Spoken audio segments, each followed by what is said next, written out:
Muito obrigado à banda, muito obrigado ao coro. Eu estou aqui há 20 e tantos anos, vim cantando aqui, meninos e meninas que eu apresentei e alguns que os pais, fiz o casamento, alguns que nós abençoamos aqui no culto. Muito bom nós temos essa integração de gerações, como sempre temos dito. A nossa igreja é a igreja dos idosos, é a igreja dos de meia idade, é a igreja dos jovens e das crianças. Foi tão bonito ver aqui orando, não é?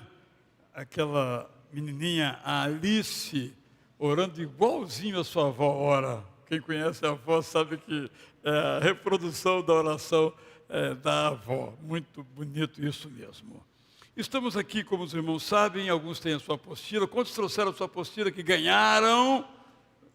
Quase ninguém, né?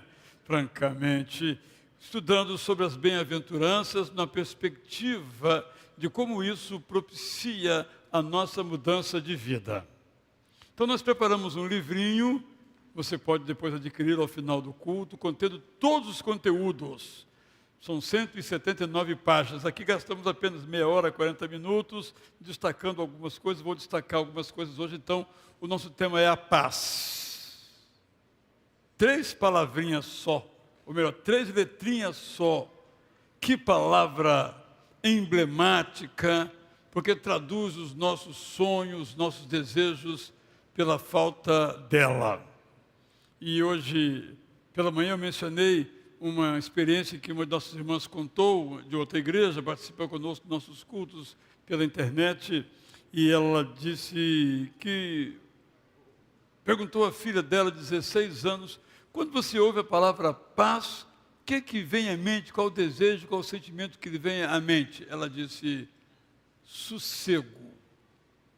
16 anos esperando sossego, porque o noticiário é guerra. Guerra bem pertinho da nossa rua, guerra lá longe.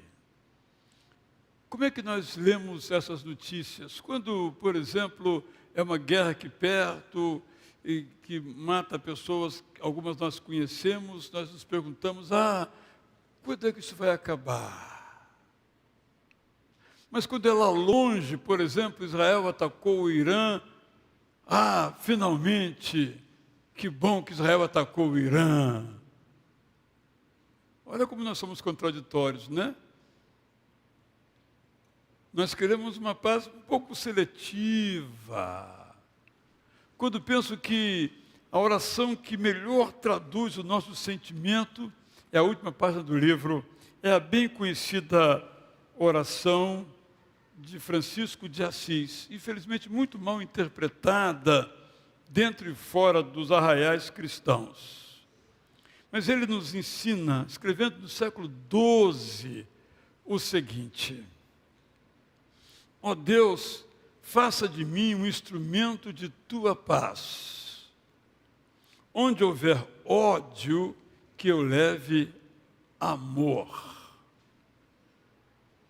Onde houver ofensa, que eu leve o perdão.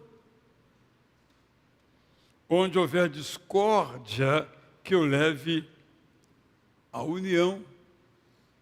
Onde houver dúvida, que eu leve a fé.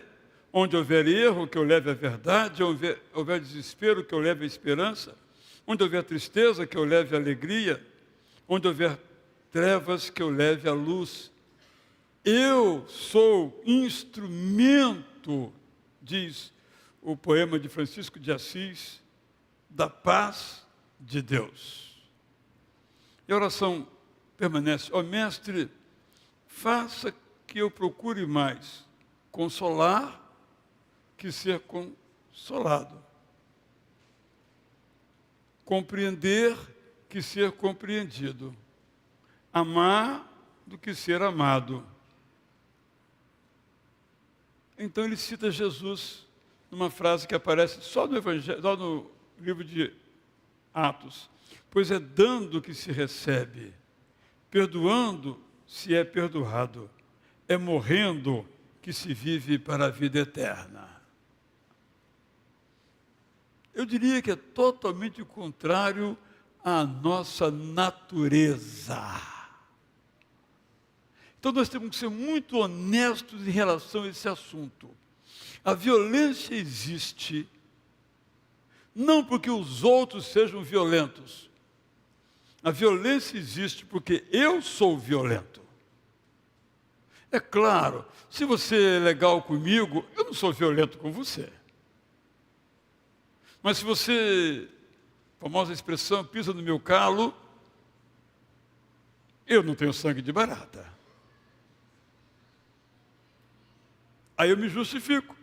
Eu não tenho sangue de barata, eu fui ofendido, eu tenho que reagir.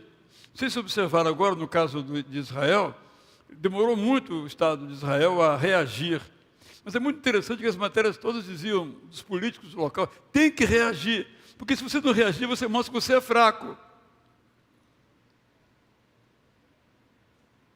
Então, quando alguém nos ofende, a gente não reage, a gente é fraca.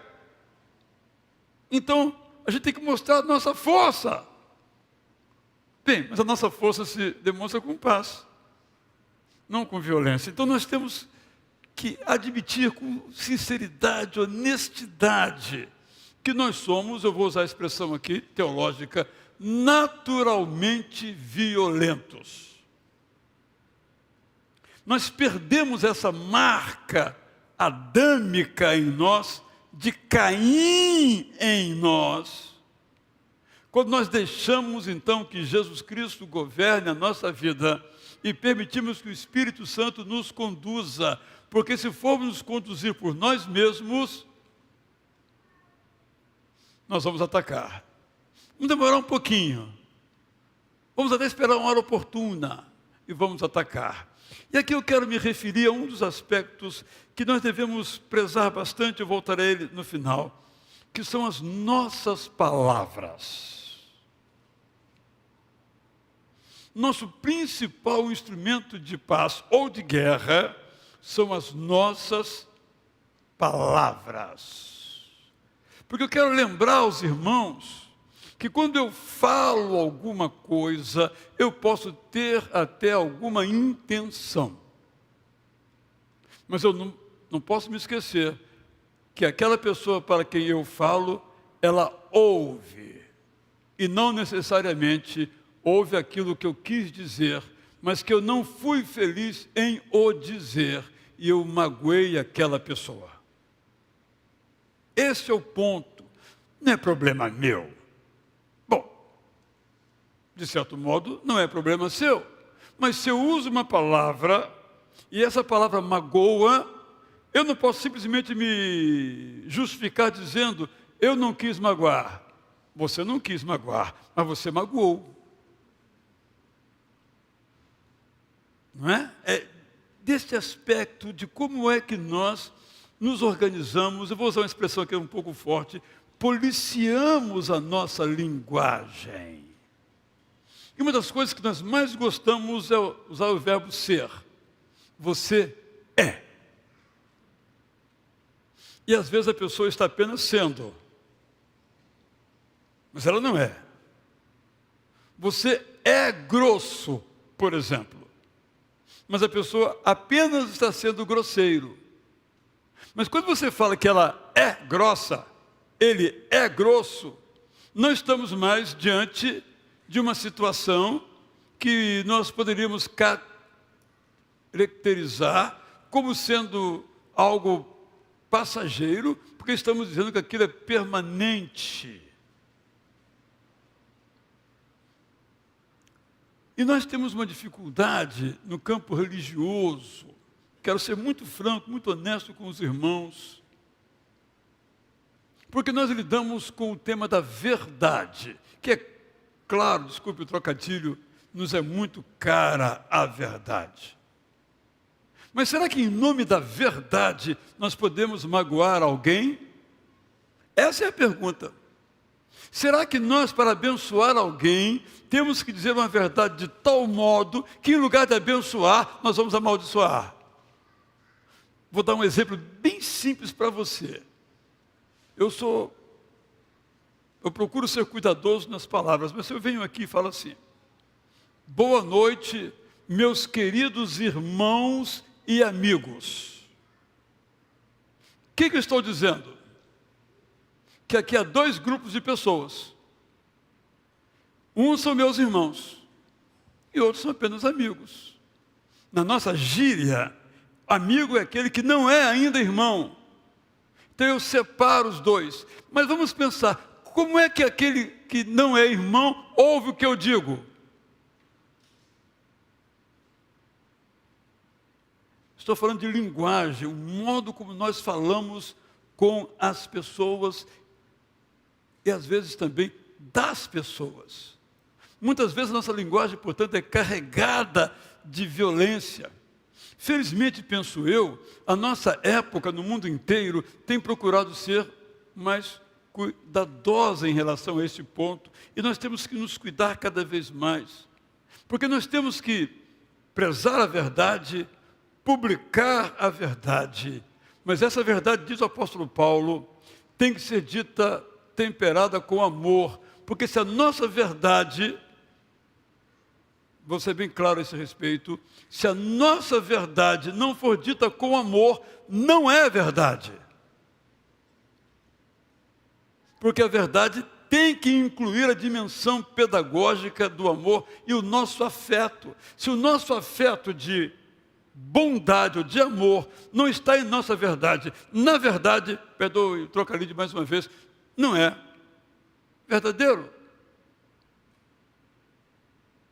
Mas em nome dessa verdade, nós ferimos, nós magoamos as pessoas, mas não aceitamos que nós sejamos magoados, que nós sejamos feridos. Eu estou tirando o tema da violência e da paz de um aspecto um pouco mais nefilibático, das nuvens, e trazendo para a gente pensar naquilo que nós falamos. É uma aprendizagem. Temos aqui muitas pessoas bastante jovens que também precisam aprender a falar a linguagem do amor. Vocês amam ser amados. Nós, da meia-idade, ou da pós-idade, também gostamos de ser tratados com amor. E nós mais velhos sabemos que vocês são muito mais sensíveis do que nós. Vocês estão crescendo, se desenvolvendo. Mas também quero dizer a vocês que nós também somos sensíveis. Eu tenho observado, vê se vocês me acompanham no meu raciocínio, o tema do etarismo. O que é o etarismo? É quando você se refere a uma pessoa levando em conta a idade dela, para o bem ou para o mal.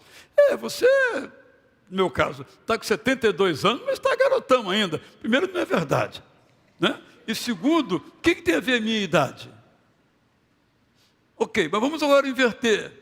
Quando eu era muito mais jovem, a coisa que mais me ofendia, depois eu passei a debochar, que eu sempre ouvi o seguinte: Israel, apesar de ser jovem, aí vinha um elogio. É defeito ser jovem? Observe, são etarismos, forma de a gente se referir às pessoas que não tem a menor possibilidade de ser praticada por nós. Repito, mas isso é bobagem. Pode ser para quem fala, mas não é para quem ouve. Que cada um de nós, esse é um ponto que não podemos esquecer, é diferente um do outro. Você talvez ouça uma crítica a você, uma crítica simples, uma crítica profunda, e isso não o afeta como pessoa. Mas pode ser que você ouça uma mínima crítica, isso afete você de tal modo que você perde o controle de si, o autocontrole. Então eu tenho que, ao me reportar à pessoa que tem essa característica, essa capacidade de suportar mais ou menos, e falar aquilo que ela pode suportar, não aquilo que eu tenho que dizer. Porque quando eu falo o que eu tenho que dizer, eu fecho as portas para a comunicação, logo eu fecho as portas para a paz. Então eu quero voltar aqui ao tema de hoje, especificamente no livro O Caminho de Jesus para a Felicidade, para dizer que nós temos algumas dificuldades para a paz pelo seguinte: primeiro, é difícil viver em paz porque tendemos a privilegiar os nossos direitos. É muito interessante esse negócio de direito, né? Direito é só o meu, o seu não. O seu é bobagem. Mas o meu direito, quando eu só privilegio o meu direito, a paz não acontece. É difícil viver em paz porque somos primitivos como Lameque. Essa história está em Gênesis 4, 19 a 24. O cara tinha orgulho de ser violento. Ele chegava em casa de tarde e dizia: encontrei um cara na rua hoje, fez cara feia para mim, matei. Seu Lameque. Uma pessoa me disse que foi uma certa festa de criança, recente. E o assunto dos pais era metralhadora, fuzil, qual que ele usava, qual que ele guardava em casa, numa festa de crianças. Lameque nos habita. Não é? Terceira frase. É difícil viver em paz porque nos curvamos às experiências anteriores. Isto é, eu fiz isso no passado, aconteceu tal coisa, eu não vou dar moleza agora, vou pegar pesado também. Mas quem garante que o que aconteceu no passado vai acontecer de novo agora? É difícil viver em paz porque, para sermos dignos, não podemos nos conformar e aceitar os imperadores da violência contra os quais devemos alçar a nossa voz. Diante dos socos de maldades desfechadas, julgamos ser a nossa tarefa de inconformismo pela via cidadã. E aí então eu parto para a guerra.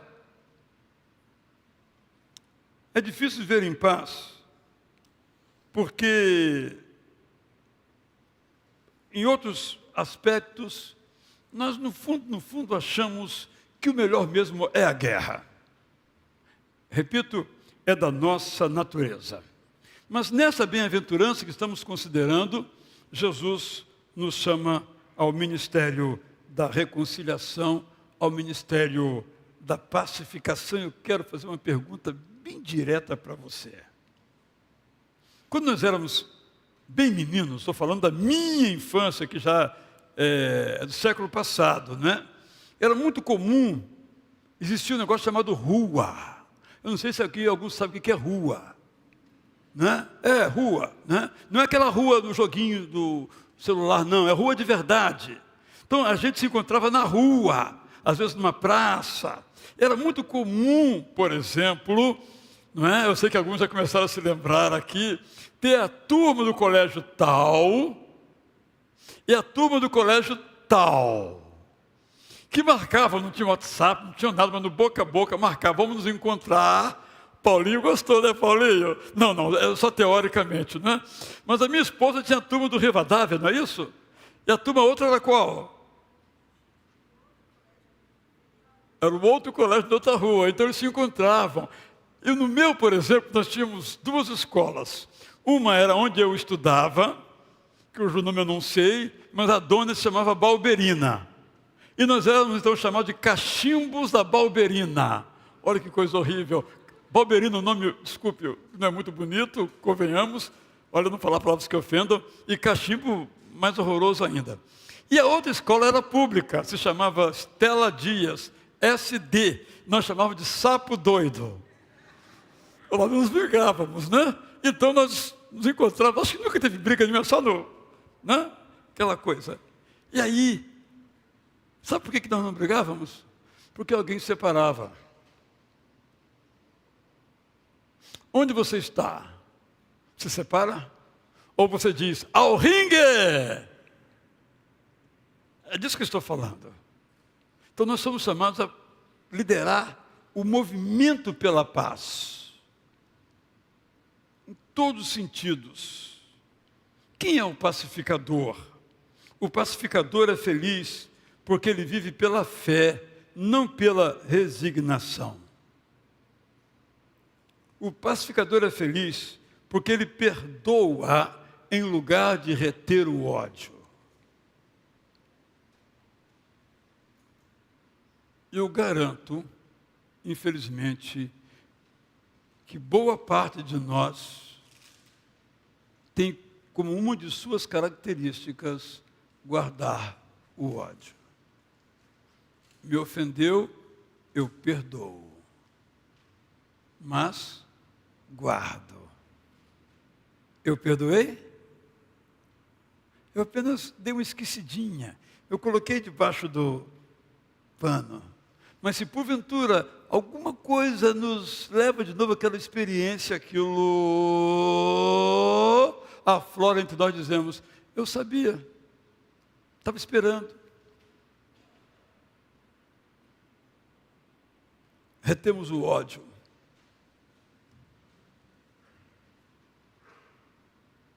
É verdade isso para você? Eu retenho o ódio. Aí eu falo sobre a paz. Lá não sei aonde. Lá no Sudão do Sul, onde tem guerra. Ou lá na Ucrânia, onde tem guerra. Mas me ofendeu, eu guardo aqui. E qualquer gesto, palavra da outra pessoa, tudo volta. Ou melhor, tudo continua, né? Porque não foi. Eu só guardo lá dentro. Sou um cara de paz, sou um cara bacana pra caramba. Aí eu guardo, mas eu guardo o ódio, não a paz. O pacificador é feliz porque ele deixa a justiça para Deus. Todos nós deixamos a justiça para Deus, desde que seja do nosso jeito. Quando você lê os Salmos, ó Deus, te levanta e faz justiça, faz isso, quebra o dente daquele. Está nos Salmos isso. E a gente se apega a esses Salmos, está vendo? Está aqui, ó. Mas esquece todos os outros Salmos.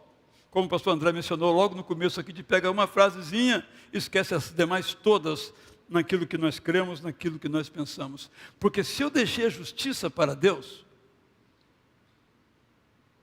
é com Ele. Não é comigo. Por isso que orar é muito difícil. O famoso entregar é muito difícil. Porque parece que Deus, o salmista usa a expressão assim, levanta, como se Deus estivesse sentado, acomodado, não está fazendo nada, do meu jeito. Então, para que eu viva em paz, para que nós vivamos em paz, eu tenho que entregar a maldade que fizeram comigo, eu tenho que buscar a justiça, mas eu vou deixar isso com o Deus eterno. Eu não vou fazer justiça com as minhas mãos. E nem vou orar, ó Deus quebra. Porque talvez Ele não queira quebrar.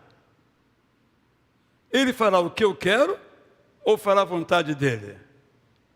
A vontade dEle é sempre de paz. O pacificador é feliz porque ele é diferente daquele que o ofende. Vou repetir porque essa frase, a gente precisa pensar nela, não é? O pacificador é feliz porque ele é diferente daquele que o ofende.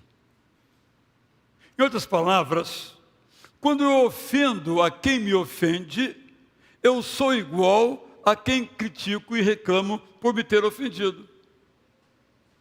Alguém me diz assim, você é uma besta. Eu digo, besta é você. Somos diferentes? Somos iguais. Só que um tomou a iniciativa, talvez até em resposta ao que eu disse. Aí ficamos, besta é você, besta é você, besta é você, nós somos iguais.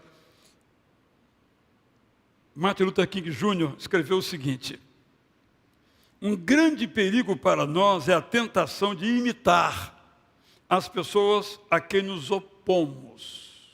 Elas nos xingam, então nós também as xingamos. Nós somos diferentes, não somos?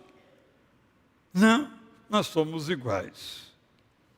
O pacificador é feliz porque ele mantém o foco na bondade, não na maldade. Uma das coisas que nos tem deixado muito cansados é que nós estamos sempre lendo notícias de maldades e crueldades. Isso nos cansa. É claro que há uma regra dos anos 40, século passado, do jornalismo, que é a seguinte: um cachorro morde um homem. Não é notícia. Coisa mais comum, todo dia acontece isso. Um homem morde um cachorro. É notícia.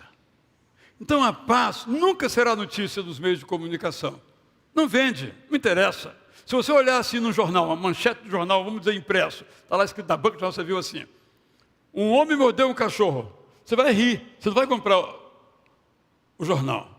Mas se tiver assim: um homem mordeu e matou um cachorro. Essa eu vou ler. Porque isso aí é incrível. Como é que pode um negócio desse? O que eu estou mencionando é que nós precisamos colocar o foco da bondade. Há muitos anos teve um jornalista chamado Gilberto Dimstein. Ele era da Folha de São Paulo, morreu muito jovem, infelizmente. E ele era o editor do jornal, uma seção na Folha de São Paulo chamada Boa Notícia. Tinha pelo menos uma notícia no jornal que era boa. Ele disse que não era fácil, às vezes, encontrar para aquele dia uma boa notícia. Porque um matou aqui, outro roubou ali, etc, etc. Estourou uma guerra com essa gangue, com aquela outra gangue. Então, às vezes, mas era pequenininha boa notícia. Porque boa notícia não vende. Por que nós compramos a notícia ruim? É porque nossa natureza é essa. Nós temos que enfrentar a nossa natureza. Há muitos anos eu me propus a fazer um trabalho de pós-graduação, nunca realizei. E o meu tema era, a minha proposição não realizada era: por que nós somos violentos? E ao longo da história, pensadores, filósofos, sociólogos, antropólogos, nos têm dado estudos sobre esse assunto. Freud fez isso, tantos outros. Mas a resposta para mim é muito simples. Como eu disse no começo, nós somos naturalmente violentos. Abel e Caim, dois irmãos. Claro que eu sou Abel. É evidente que eu sou Abel, não é verdade? Os dois fizeram um culto ao Deus eterno. Por alguma razão, a Bíblia não especifica, Deus bateu palmas para o culto de Abel, mas não gostou do culto de Caim. Caim, em vez de matar Deus, o Deus era o culpado do assunto, em vez de xingar Deus, o que ele fez? Matou o irmão. Ele não podia matar Deus, matou o irmão. Que muitas vezes nós matamos a pessoa errada na nossa violência também, não é? Estou só mencionando que isso é de nossa natureza. Por isso que eu repito, nós temos que enfrentar isso. Por isso que Jesus disse: bem-aventurados, felizes são os pacificadores, os que promovem a paz. Esses são felizes, porque esses são filhos de Deus. Eu quero que você, tendo o roteiro aí, vá então ao final e vamos só tratar aqui de duas perguntas para nossa reflexão. Onde está o foco da sua vida? Na bondade de Jesus ou na maldade humana?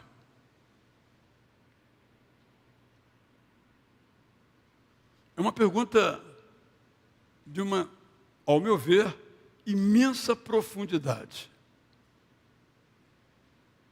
Eu posso, brincando aqui, à tarde, ver um programa de amenidades, culinária, música, na televisão à tarde. Mas eu posso ver também o noticiário dos crimes. É muito interessante que às vezes o locutor chama-se: vamos ver agora um crime horrível em que um filho matou a mãe. Eles não falam onde é que é, não. Aí lá no final fala: na Austrália. Porque se eu soubesse que era na Austrália, eu não ia ver.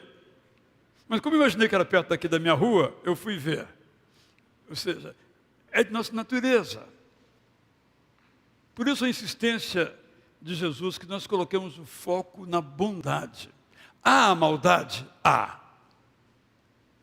Já contei algumas vezes aqui a grande história real que aconteceu com um dos maiores teólogos, na época era o maior teólogo vivo, chamado Karl Barth. Karl Barth foi fazer uma palestra na Universidade de Yale, nos Estados Unidos. Fez a sua palestra e desceu nas escadarias, os jovens se aproximaram e disseram: eu estou aqui floreando um pouquinho. Doutor Barth, fale um pouquinho mais sobre a maldade humana. Aí ele disse: depois que eu esgotar tudo que eu tenho que dizer sobre a graça de Deus. Foco. Porque se nós colocamos o foco na maldade, nós acabaremos, como disse Martin Luther King Jr., usando os mesmos recursos que nós criticamos. Mesmos recursos na maldade. Eu não esgotei ainda a graça de Deus. Fale-nos sobre o diabo. Eu não esgotei ainda o que tenho que falar sobre Jesus Cristo. Foco. Isso nos leva a pensar, então, no foco na paz. E aqui tem uma pergunta final que só você pode responder. Você está no grupo dos que sabem perdoar e amar? Ou amar e perdoar? Não precisa levantar a mão. Mas é uma pergunta. Eu me faço essa pergunta. Imaginemos que houvesse um teste, e nesse teste tivesse uma pergunta. 10 perguntas e uma era esta. Você sabe perdoar? Fique tranquilo. Se você não sabe perdoar, aprenda com Jesus. Irmãos, eu fico sempre assim extasiado quando Jesus, na cruz, entre as suas 7 expressões, uma é: perdoa-lhes, porque não sabem o que fazem. Vamos esquecer o que não sabem o que fazem? É uma questão teológica profunda, mas vamos aqui ao desejo: perdoa-lhes. Eu confesso a você que se fosse eu, agonizando na cruz, o sangue escorrendo, a minha mãe sofrendo ali em lágrimas, meus amigos sofrendo, as pessoas debochando de mim, e atrás de mim os caras me macetando minha perna, me enfiando a faca, a lança, rindo de mim, botando uma espinha cheia de uma coroa cheia de espinho para rogar o sangue, debochando de mim. Desça daí, você que é o Filho de Deus. Eu diria: perdoa-lhes. Jesus disse: perdoa-lhes. É com ele que eu tenho que aprender. E quando eu perdoar, haverá paz. Se eu não perdoar, não haverá paz. Jesus, portanto, nas bem-aventuranças, nos fala da nossa vida como ela é.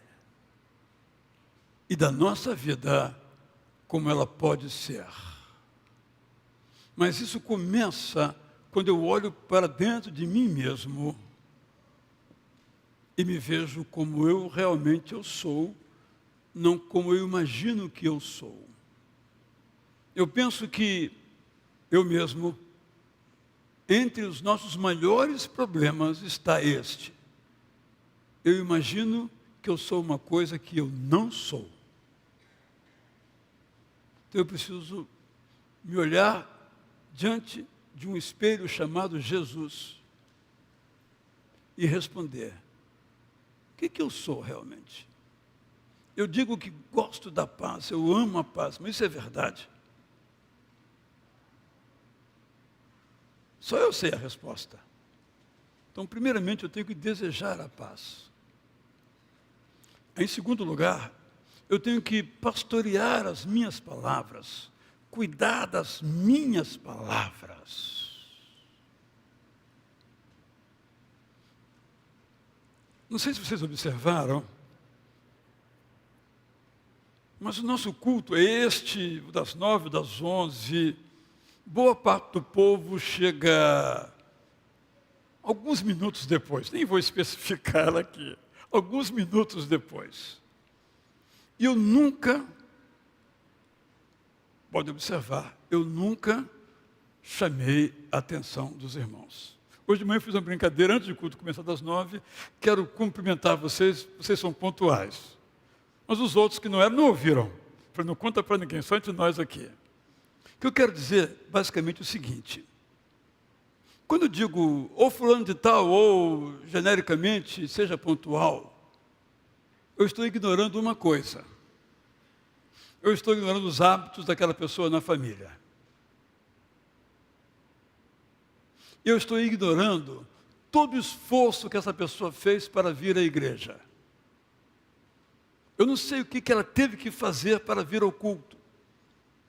Mas o culto, digamos, é às 18, ela chegou às 18h20. Aí eu digo, você que chegou atrasado. Mas eu não sei se foi um problema de ordem operacional, de ordem pessoal, um conflito, uma coisa interna. Eu simplesmente ignoro. Então, a minha palavra, quando eu digo isso, não é um instrumento de paz. É uma forma de violência. Eu sei que há membros de igreja que gostam de pastores que batem. Aquele pastor é bom porque ele sente o cajado mesmo. Eu sempre brinco, então, eu não tenho cajado. Eu não conheço a história das pessoas. Eu não posso usar as minhas palavras para agredir, ferir. Porque eu preciso fazer pontes, não dinamitá-las. E se eu uso palavras pesadas, ou verdadeiras, ou até mesmo certas, até mesmo com boa intenção, que não são como tais recebidas, eu dinamito as nossas possibilidades de encontro e de paz. Não é? Por que eu vou dizer a um jovem algo sobre o seu vocabulário, que eu não gostei das palavras que você usou? Se eu posso dizer, olha, aquelas palavras outras que você usou me abençoaram tanto.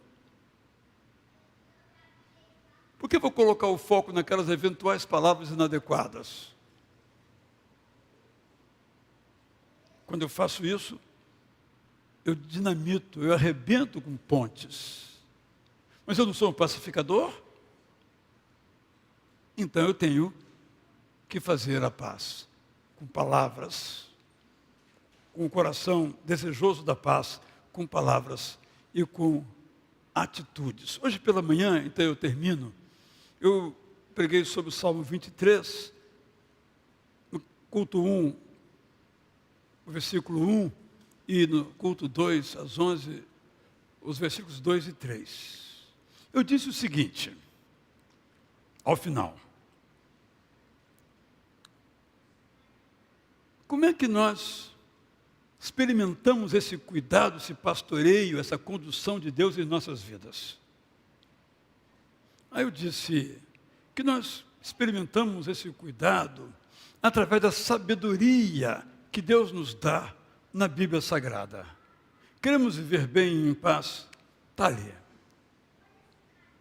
Mas eu também disse que Deus nos pastoreia, nos abençoa, nos conduz através de milagres extraordinários que Ele realiza.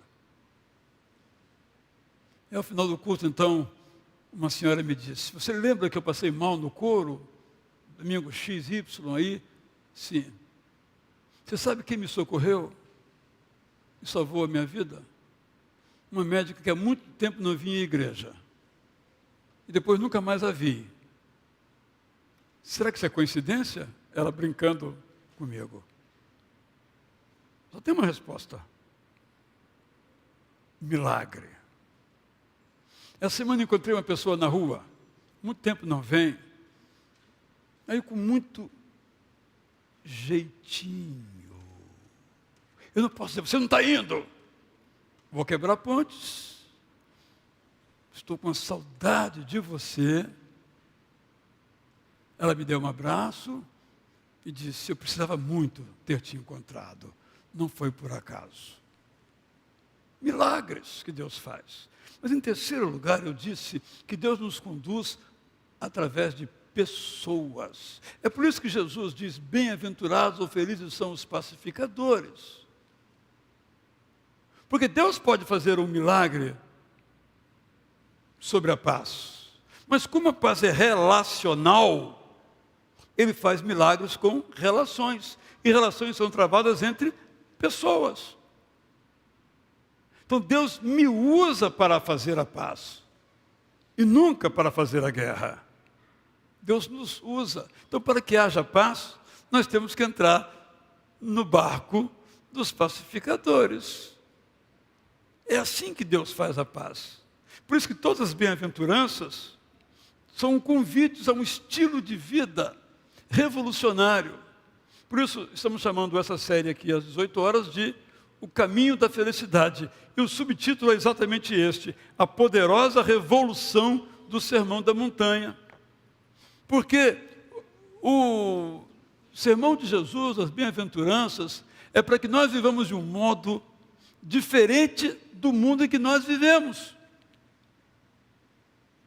Se nós fazemos o que o mundo faz, não somos felizes.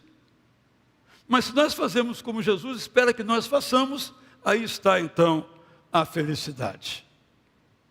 Nós vamos continuar, com a graça de Deus, trazendo essas mensagens que não são poderosas, mas são sobre a poderosa palavra de Deus. O Sermão da Montanha, aqueles versos do 3 até o 12, são um verdadeiro manual de subversão, que subverte o nosso modo de ser. O nosso modo de ser é: somos legais com quem é legal conosco. Nós amamos a quem nos ama. Aí Jesus diz assim, isso todo mundo faz. Mas se você ama o seu inimigo, você faz o que poucas pessoas fazem. Se você bate em quem bate você, você é um igual a todo mundo. Mas se você apanha e não reage, Jesus diz isso, gente, não sou eu não. Você está na contramão da natureza humana. E Jesus nos convida a viver nesta contramão, nessa revolução, nessa subversão de como as pessoas em geral vivem. Nós não fomos feitos para fazer o que as pessoas fazem. Nós somos feitos para fazer o que Jesus faz. E o que Ele faz é bom demais. Vamos cantar então? Vamos ficar em pé e vamos cantar. Quero lembrar que às 20 horas temos nosso Itacast. Começando às 8 horas. Fiquem tranquilos que você não vai chegar em casa em tempo. Mas é só acessar no mesmo canal ou no Spotify e você participar do nosso Itacast, que vai ao ar primeiramente às 20 horas e fica disponível para todas as horas. O que é que vamos ouvir, Ana? Ou você ainda não sabe? Eu sei. Ah, bom. Uma música